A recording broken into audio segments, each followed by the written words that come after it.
Hi, I'm Kaviraj from scoringtarget.com. In this video, we are going to discuss Formative Assessment 3 question paper for SSLC students. ಆತ್ಮೀಯ ವಿದ್ಯಾರ್ಥಿಗಳೇ, ಇವತ್ತಿನ ವಿಡಿಯೋಲಿ ನಾವು 10ನೇ ತರಗತಿಯ ವಿದ್ಯಾರ್ಥಿಗಳಿಗಾಗಿ ದ್ವಿತೀಯ ಭಾಷೆ ಇಂಗ್ಲಿಷ್ಗೆ ಸಂಬಂಧಪಟ್ಟಂಥ FA3 ಪ್ರಶ್ನೆ ಪತ್ರಿಕೆಯನ್ನು ಸಾಲ್ವ್ ಮಾಡ್ತಾ ಇದ್ವಿ. ಈ FA ಪ್ರಶ್ನೆ ಪತ್ರಿಕೆ LBA ಕ್ವೆಶ್ಚನ್ ಬ್ಯಾಂಕ್ನ ಒಂದು ಆಧಾರವಾಗಿ ಇಟ್ಕೊಂಡು ರಚನೆ ಮಾಡಲಾಗಿದೆ. ಈ ಪ್ರಶ್ನೆ ಪತ್ರಿಕೆ ಜೊತೆಗೆ ನಿಮಗೆ ಸ್ಕ್ರೀನ್ ಮೇಲೆ ಕೀ ಆನ್ಸರ್ ತೋರಿಸ್ತಾ ಇದ್ದೀನಿ. ಸೊ ಈ ಪ್ರಶ್ನೆ ಪತ್ರಿಕೆ ಮತ್ತು ಕೀ ಆನ್ಸರ್ ಲಿಂಕ್ ಏನಿದೆ ಕಾಮೆಂಟ್ ಬಾಕ್ಸಲ್ಲಿರುತ್ತೆ, ಕ್ಲಿಕ್ ಮಾಡಿ ಡೌನ್ಲೋಡ್ ಮಾಡ್ಕೊಳ್ಳಿ. ಓಕೆ, ಈಗ subject English class 10 marks 20, timing 45 minutes. ಇದರಲ್ಲಿ ಮೊದಲನೇ ಒಂದು ಪ್ರಶ್ನೆ ಏನಿದೆ, ಇದು ಮಲ್ಟಿಪಲ್ ಚಾಯ್ಸ್ಗೆ ಸಂಬಂಧಪಟ್ಟಂಥ ಪ್ರಶ್ನೆ. ಇಲ್ಲಿ 2 ಇರುತ್ತೆ ಮಲ್ಟಿಪಲ್ ಚಾಯ್ಸು. ಮೊದಲನೇ ಪ್ರಶ್ನೆ, choose the appropriate question tag for the following statement. ಇಲ್ಲೊಂದು ಸ್ಟೇಟ್ಮೆಂಟ್ ಕೊಟ್ಟಿರ್ತಾರೆ, ಆ ಸ್ಟೇಟ್ಮೆಂಟ್ನ ಕ್ವೆಶ್ಚನ್ ಟ್ಯಾಗನ್ನು ನಾವು ಫೈಂಡ್ ಔಟ್ ಮಾಡಬೇಕು. They had come with high hopes. ಈ ಒಂದು ಸೆಂಟೆನ್ಸ್ ಕ್ವೆಶ್ಚನ್ ಟ್ಯಾಗ್ ಏನಾಗ್ಬೋದು? Option A hadn't they, B had they, C did they, D didn't they. So 4 option ಇದೆ. ಕೊಟ್ಟಂಥ ಸ್ಟೇಟ್ಮೆಂಟ್ ಏನಿದೆ ಪಾಸ್ಟ್ ಪರ್ಫೆಕ್ಟ್ ಟೆನ್ಸಲ್ಲಿದೆ ಪ್ಲಸ್ ಪಾಸಿಟಿವ್ ಸ್ಟೇಟ್ಮೆಂಟ್ ಇದೆ. ಹೀಗಾಗಿ ನಾವು ಸರಿಯಾದ ಉತ್ತರ ಯಾವುದು ಬರೀಬೇಕು? ಹ್ಯಾಡಂಟ್ ದೇ, ಅಂದರೆ option A is the right answer. ನಾವು second question, read the following sentence and choose the infinitive. So ಕೊಟ್ಟಂಥ ಸೆಂಟೆನ್ಸ್ನಲ್ಲಿ ಇನ್ಫಿನಿಟಿವನ್ನು ಕಂಡುಹಿಡಿಬೇಕು. ಇನ್ಫಿನಿಟಿವ್ ಅಂದರೆ ಏನು? ಟು ಪ್ಲಸ್ ವರ್ಬ್ ಇರ್ತಕ್ಕಂಥ ಆಪ್ಷನ್. ನೋಡಿ ಸೆಂಟೆನ್ಸ್ ಏನಿದೆ, Vinay has decided to write a letter to the chairman. ಈ ಸೆಂಟೆನ್ಸಲ್ಲಿ ಟು ಮತ್ತು ವರ್ಬ್ ಯಾವುದಿದೆ ಅಂತ ನೋಡ್ತಾ ಹೋಗಬೇಕು. Option A has, B decided, C to write, D chairman. ಇದರಲ್ಲಿ ನೋಡಿ ಆಪ್ಷನ್ 4ರಲ್ಲಿ ಟು ಮತ್ತು ವರ್ಬ್ ಇರತಕ್ಕಂಥದ್ದು ಒಂದೇ ಒಂದು ಆಪ್ಷನ್ ಇದೆ. So option C is the right answer. So ಈ 2 ಪ್ರಶ್ನೆಗಳ ಕೀ ಆನ್ಸರನ್ನು ನೋಡ್ಕೊಂಬರೋಣ. ಮೊದಲನೇ ಪ್ರಶ್ನೆದು ಆಪ್ಷನ್ ಎ ಹ್ಯಾಡಂಟ್ ದೇ, ಎರಡನೇ ಪ್ರಶ್ನೆದು ಆಪ್ಷನ್ ಸಿ ಟು ರೈಟ್. ನಾವು main question number 2, do as ಡೈರೆಕ್ಟೆಡ್ಗೆ ಸಂಬಂಧಪಟ್ಟಂಥ ಪ್ರಶ್ನೆಗಳು. ಇದು 1 ಅಂಕದ 2 ಪ್ರಶ್ನೆಗಳಿರುತ್ತೆ. ಇದರಲ್ಲಿ 3ನೇ ಪ್ರಶ್ನೆ, identify the parts of speech of the underline word. ಈ ಕೊಟ್ಟಂಥ ಸೆಂಟೆನ್ಸಲ್ಲಿ ಒಂದು ಪದಕ್ಕೆ ಅಂಡರ್ಲೈನ್ ಮಾಡಿದ್ದಾರೆ. ಈ ಅಂಡರ್ಲೈನ್ ಮಾಡಿದಂಥ ವರ್ಡ್ ಮಾತ್ರ ಯಾವ ಪಾರ್ಟ್ಸ್ ಆಫ್ ಸ್ಪೀಚ್ ಆಗುತ್ತೆ ಹೇಳಬೇಕು. ನೋಡಿ, we are simple men sir ಅಂತ ಇಲ್ಲಿ ವಿಗೆ ಅಂಡರ್ಲೈನ್ ಮಾಡಿದ್ದಾರೆ. ಸೊ ವಿ ಯಾವ ಪಾರ್ಟ್ಸ್ ಆಫ್ ಸ್ಪೀಚ್ ಆಗುತ್ತೆ? ಆಪ್ಷನ್ ನೋಡ್ಕೊಂಬರೋಣ. ಇಲ್ಲಿ ಸರಿಯಾದ ಆನ್ಸರ್ ಪ್ರನೌನ್. ನೆಕ್ಸ್ಟ್ 4ನೇ ಪ್ರಶ್ನೆ, write the correct form of the word given in the bracket. ಬ್ರ್ಯಾಕೆಟಲ್ಲಿ ಕೊಟ್ಟಂಥ ಈ ವರ್ಡ್ ಏನಿದೆ ಯಾವ ಫಾರ್ಮಲ್ಲಿ ತುಂಬ್ತೀರಾ? ನೋಡಿ, the computer is a wonderful dash of Charles Babbage. ಈ ಇನ್ವೆನ್ಷನನ್ನು ಯಾವ ಫಾರ್ಮಲ್ಲಿ ತುಂಬಬೇಕು? ಸರಿಯಾದ ಉತ್ತರ ಇನ್ವೆಂಟೆಡ್ ಅಂತ ಮಾಡಬೇಕು. ಅಂದರೆ the computer is a wonderful invention of Charles Babbage. ಇಲ್ಲಿ ಇನ್ವೆಂಟೆಡ್ ಅಲ್ಲ, ಇನ್ವೆನ್ಷನ್ ಆಗಬೇಕು. ಸೊ ಇದು ಇನ್ವೆನ್ಷನ್ ಅಂತ ಓದ್ಕೊಳ್ಳಿ. ಅಂದರೆ ಈ ಡಿ ತೆಗೆದು ING ಆ್ಯಡ್ ಮಾಡ್ಕೊಳ್ಳಿ. ನೆಕ್ಸ್ಟ್ ಮೇನ್ ಕ್ವೆಶ್ಚನ್ ನಂಬರ್ 3ರಲ್ಲಿ, the following paragraph has 2 errors, edit the paragraph and rewrite, clues are given. ಇಲ್ಲಿ 2 ಅಂಕದ ಪ್ರಶ್ನೆ ಇರುತ್ತೆ. ನಿಮಗೆ ಒಂದು ಇಲ್ಲಿ ಪ್ಯಾರಾಗ್ರಾಫ್ ಕೊಟ್ಟಿರ್ತಾರೆ. ಪ್ಯಾರಾಗ್ರಾಫಲ್ಲಿ ಏನೇನು ತಪ್ಪು ಮಾಡಿದ್ದೀವಿ ಅಂತ ಕ್ಲೂಸ್ ಕೊಡ್ತಾರೆ, ಅವುಗಳನ್ನು ಸರಿಪಡಿಸಬೇಕು. ನೋಡಿ, Pandit Ravishankar and Ustad Allarakha knocked soft on the door of and Sushila's compartment ಅಂತ ಇದೆ. ಈಗ ಕ್ಲೂಸ್ ಕೊಡ್ತಾರೆ ಅವರು. ಕ್ಲೂಸ್ ಏನಿದೆ ನೋಡಿ, A adverbial mistake to be corrected. ಇಲ್ಲಿ ಸೆಂಟೆನ್ಸಲ್ಲಿ ಯಾವುದೋ ಒಂದು ಅಡ್ವರ್ಬ್ ತಪ್ಪಾಗಿದ್ದು ಸರಿಪಡಿಸಿ ಅಂತ. ನೋಡಿ, ಅಡ್ವರ್ಬನ್ನು ನೋಡ್ತಾ ಹೋಗಿ. ಇಲ್ಲಿ ಯಾವಲ್ಲಿದೆ ಅಡ್ವರ್ಬು? Knocked soft. ಈ ಸಾಫ್ಟ್ ಏನಿದೆ ಅಡ್ವರ್ಬ್ ಇದೆ, ಇಲ್ಲಿ ಮಿಸ್ಟೇಕ್ ಇದೆ. ಆಮೇಲೆ B apostrophe to be used. Apostrophe ಎಲ್ಲೋ ಯೂಸ್ ಮಾಡಬೇಕಾಗಿತ್ತು, ಮಾಡಿಲ್ಲ. ನೋಡ್ತಾ ಹೋಗಿ. ಆಂಟ್ ಸುಸಿಲಾಸ್ ಅಪಾರ್ಟ್ಮೆಂಟ್, ಇಲ್ಲಿ ನೋಡಿ, ಸುಶೀಲಾಸ್ ಆದ ನಂತರ ಇಲ್ಲಿ ಅಪೋಸ್ಟ್ರೋಫ್ ಕೊಟ್ಟಿಲ್ಲ. ಇದನ್ನು ಸರಿಪಡಿಸಿ ಬರಿಬೇಕು. ಅಂದರೆ ನಾವು ಏನು ಮಾಡಬೇಕು, ಸಾಫ್ಟ್ ಇದ್ದದನ್ನು ಸಾಫ್ಟ್ಲಿ ಅಂತ ಮಾಡಬೇಕು. ಸುಶೀಲಾಸ್ ಇದ್ದದು LA ಆದ ನಂತರ ಇಲ್ಲಿ ಅಪಾಸ್ಟ್ರೋಫನ್ನು ಕೊಡಬೇಕು. ನಾವು ಆನ್ಸರ್ ನೋಡ್ಕೊಂಬರೋಣ. ನೋಡಿ, ಸಾಫ್ಟ್ಲಿ ಸುಶೀಲಾಸ್, A ಮತ್ತು S ಮಧ್ಯೆ ಅಪಾಸ್ಟ್ರೋಫನ್ನು ಕೊಡಬೇಕು. Okay, next question. ಈಗ ಮೇನ್ ಕ್ವೆಶನ್ ನಂಬರ್ 4ಅಲ್ಲಿ answer the following questions in 2 or 3 sentences each. ಈ ಕೆಳಗಿನ ಪ್ರಶ್ನೆಗಳಿಗೆ 2-3 ವಾಕ್ಯಗಳಲ್ಲಿ ಉತ್ತರ ಬರೆಯಿರಿ ಅಂತ ಇದೆ. ಇದು 2 ಅಂಕದ 2 ಪ್ರಶ್ನೆಗಳು, ಒಟ್ಟು 4 ಅಂಕ. ಇದರಲ್ಲಿ 6ನೇ ಪ್ರಶ್ನೆ, why did Anant and his parents come to Bombay? Anant ಮತ್ತು ಆತನ ಪೋಷಕರು ಬಾಂಬೆಗೆ ಯಾಕೆ ಬಂದಿದ್ರು ಅಂತ ಪ್ರಶ್ನೆ. ಯಾಕೆ ಬಂದಿದ್ರು ಅಂತ ನೋಡೋಣ answer. Anant and his parents came to Bombay for Anant's cancer treatment. ಅನಂತನ ಕ್ಯಾನ್ಸರ್ ಚಿಕಿತ್ಸೆಗಾಗಿ ಅನಂತ್ ಮತ್ತು ಆತನ ಪೋಷಕರು ಬಾಂಬೆಗೆ ಬಂದಿದ್ದರು. They came with high hopes. ದೊಡ್ಡ ಭರವಸೆ ಇಟ್ಕೊಂಡು ಬಂದಿದ್ದರು. In the miracle of modern science. Miracles ಅಂದರೆ ಪವಾಡಗಳು. ಆಫ್ ಮಾಡರ್ನ್ ಸೈನ್ಸ್, ಆಧುನಿಕ ವಿಜ್ಞಾನದ ಪವಾಡಗಳಲ್ಲಿ ನಂಬಿಕೆ ಇಟ್ಟುಕೊಂಡು ಬಂದಿದ್ದರು. Believing he would be cured. ಆತನ ಒಂದು ಕಾಯಿಲೆ ವಾಸಿಯಾಗುತ್ತೆ ಅಂತಕ್ಕಂಥ ಒಂದು ಭರವಸೆ. Walk, run again and fulfil his dreams. ಆತ ಮೊದಲಿನ ಥರ ಮತ್ತೆ ನಡಿತಾನೆ, ಮತ್ತೆ ಓಡ್ತಾನೆ, ತನ್ನೆಲ್ಲ ಕನಸುಗಳನ್ನು ನನಸು ಮಾಡ್ಕೋತಾನೆ ಅಂತ ಭರವಸೆಯೊಂದಿಗೆ ಬಾಂಬೆಗೆ ಬಂದಿದ್ದರು. ನೆಕ್ಸ್ಟ್ ಕ್ವೆಶನ್, 7ನೇ ಪ್ರಶ್ನೆ. What did Hanif's mother's absence from the home teach her children?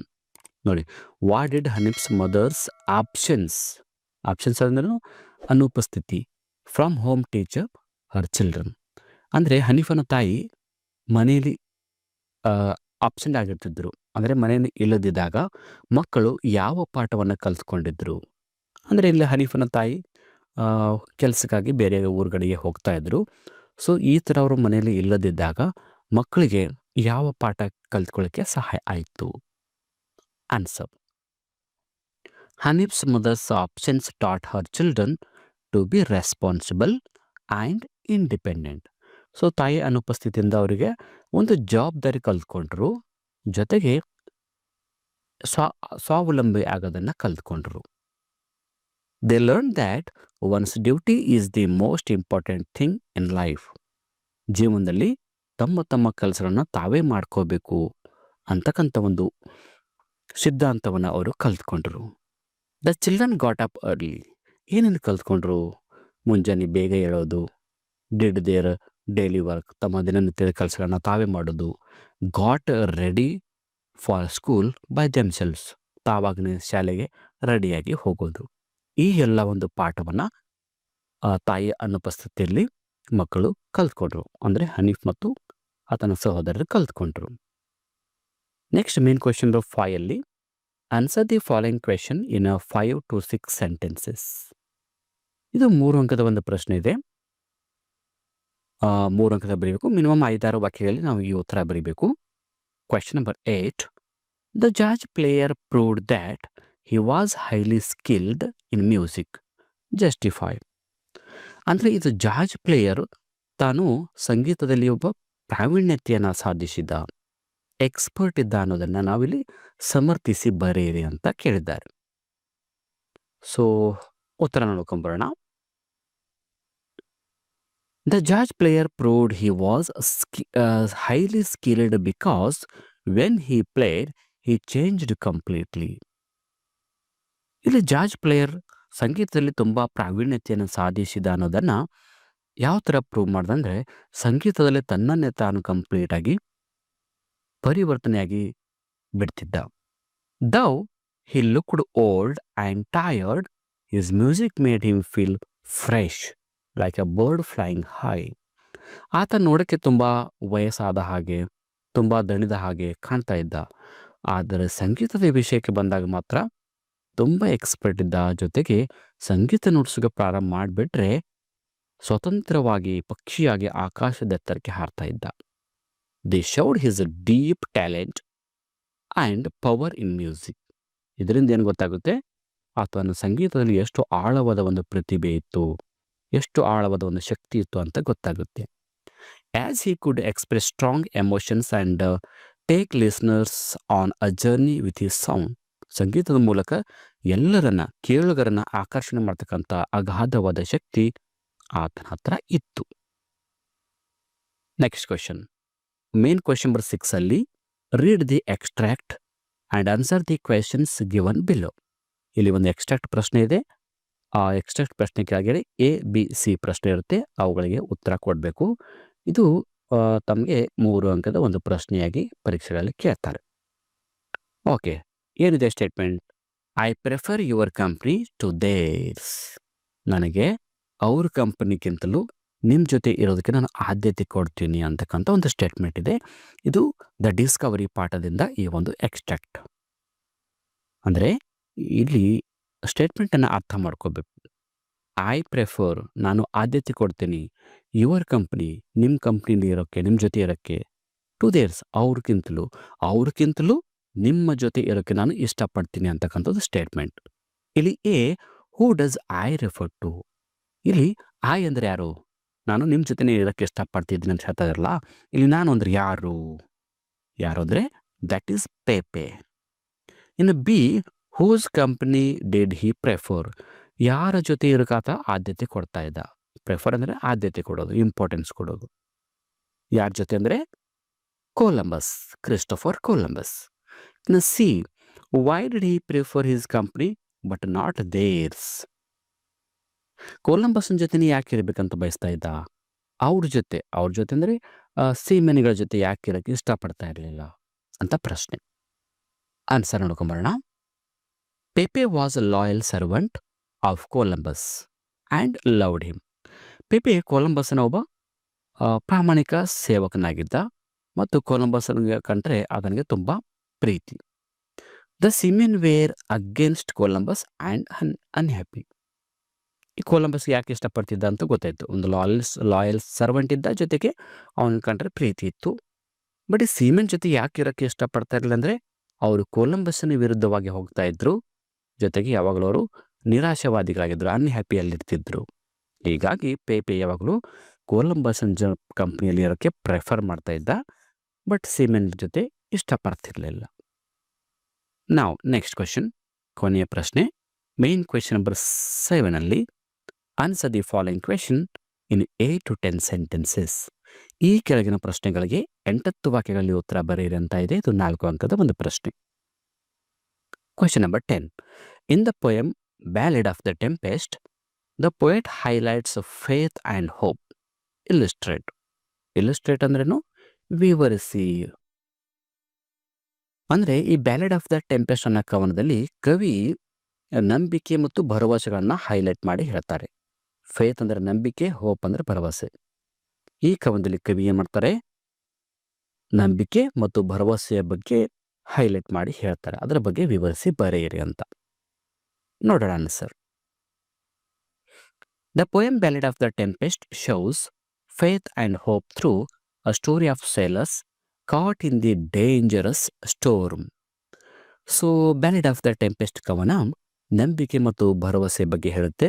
ಅಂದರೆ ನಾವಿಕರ ಹಡಗು ಬಿರುಗಾಳಿಗೆ ಸಿಕ್ಕಾಗ ಯಾವ ಥರ ಅವ್ರ ನಂಬಿಕೆ ಮತ್ತು ಭರವಸೆಯೊಂದಿಗೆ ಬದುಕುಳಿದ್ರು ಅನ್ನೋದನ್ನು ಹೈಲೈಟ್ ಮಾಡುತ್ತೆ. The captain lost hope and said we are lost. ಯಾವಾಗ ಹಡಗು ಬಿರುಗಾಳಿಗೆ ಸಿಕ್ಕು ಮುಳುಗೋ ಹಂತಕ್ಕೆ ಬಂದಿರುತ್ತೋ ಆವಾಗ ಕ್ಯಾಪ್ಟನ್ ಕೂಗ್ತಾನೆ ವಿ ಆರ್ ಲಾಸ್ಟ್, ಅಂದರೆ ನಾವು ಮುಳುಗಿ ಹೋಗ್ಬಿಡ್ತೀವಿ, ನಾವು ಉಳಿಯೋದಿಲ್ಲ ಅಂತ ಕೂಗ್ತಾನೆ.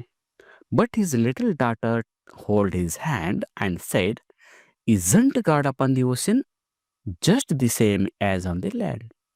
ಸೊ ಯಾವಾಗ ತಂದೆ ಕ್ಯಾಪ್ಟನ್ ಭರವಸೆ ಕಳ್ಕೊಂಡು ಕೂಗ್ತಾನೋ ಆವಾಗ ಅವನ ಮಗಳು ಬರ್ತಾಳೆ. ಮಗಳು ಬಂದು ಹೇಳ್ತಾಳೆ, ಪಪ್ಪ, ಭೂಮಿ ಮೇಲೆ ದೇವರು ಯಾವ ಥರ ನಮಗೆ ಕಷ್ಟದಲ್ಲಿ ಕಾಪಾಡ್ತಾನೋ ಹಾಗೆ ಈ ಸಮುದ್ರದಲ್ಲಿ ಕೂಡ ದೇವರು ಇರ್ಬೋದಲ್ಲ, ಆತ ನಮಗೆ ಕಾಪಾಡ್ತಾನಲ್ವಾ ಅಂತ ಕೇಳ್ತಾಳೆ. Her faith made everyone feel hopeful.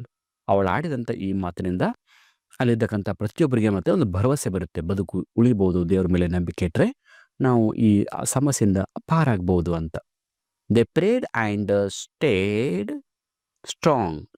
So ಅವಾಗ ಅವ್ರು ಏನು ಮಾಡಿದ್ರು, ಎಲ್ಲ ನಾವಿಕರು ದೇವ್ರ ಹತ್ರ ಪ್ರಾರ್ಥನೆ ಮಾಡಿಕೊಂಡ್ರ ಜೊತೆಗೆ ಧೈರ್ಯವನ್ನು ತಳ್ಕೊಂಡು ಆ ಸಮಸ್ಯೆಯನ್ನು ಎದುರಿಸಿದ್ರು. By morning the storm stopped and the ship reached the safe harbour. ಅಷ್ಟೊತ್ತಿಗೆ ಬೆಳಗ್ಗೆಯಾಗಿ ಆ ಬಿರುಗಾಳಿಯಲ್ಲಿ ನಿಂತ್ಕೊಂಡು ಬಿಟ್ಟಿತ್ತು. ಸೊ ಅವರ ಹಡಗು ಸೇಫ್ ಆಗಿ ದಡ ಬಂದು ತಲುಪ್ತು. ಇಲ್ಲಿ ಹಾರ್ಬರ್ ಅಂದ್ರೇನು, ಹಾರ್ಬರ್ ಅಂದರೆ ದಡ ಅಂತ ಹೇಳ್ಬೋದು. ಸೊ ಈ ಥರ ಅವಳು ಆಡಿದಂಥ ಒಂದು ಭರವಸೆಯ ಮಾತುಗಳು ಆ ಹೋಪ್ ಮತ್ತು ಫೇತನ್ನು ತಂದುಕೊಡ್ತು ಅನ್ನೋದು ಈ ಕವನದ ಉದ್ದೇಶ. ಸೊ ಈ ಪ್ರಶ್ನೆ ಪತ್ರಿಕೆ ಮತ್ತು ಕೀ ಆನ್ಸರ್ ಲಿಂಕ್ ಏನಿದೆ ಕಾಮೆಂಟ್ ಬಾಕ್ಸಲ್ಲಿರುತ್ತೆ, ಕ್ಲಿಕ್ ಮಾಡಿ ಡೌನ್ ಮಾಡ್ಕೊಳ್ಳಿ. ಮತ್ತು ಈ ವಿಡಿಯೋ ಇಷ್ಟ ಆದರೆ ಮಾತ್ರ ನಿಮ್ಮೆಲ್ಲ ಫ್ರೆಂಡ್ಸ್ ಗ್ರೂಪಲ್ಲಿ ಶೇರ್ ಮಾಡ್ಕೊಳ್ಳಿ ಅಂತ ಹೇಳ್ತಾ ಇವತ್ತಿನ ಕ್ಲಾಸನ್ನು ಮುಗಿಸ್ತಾ ಇದ್ದೀನಿ. So thank you all.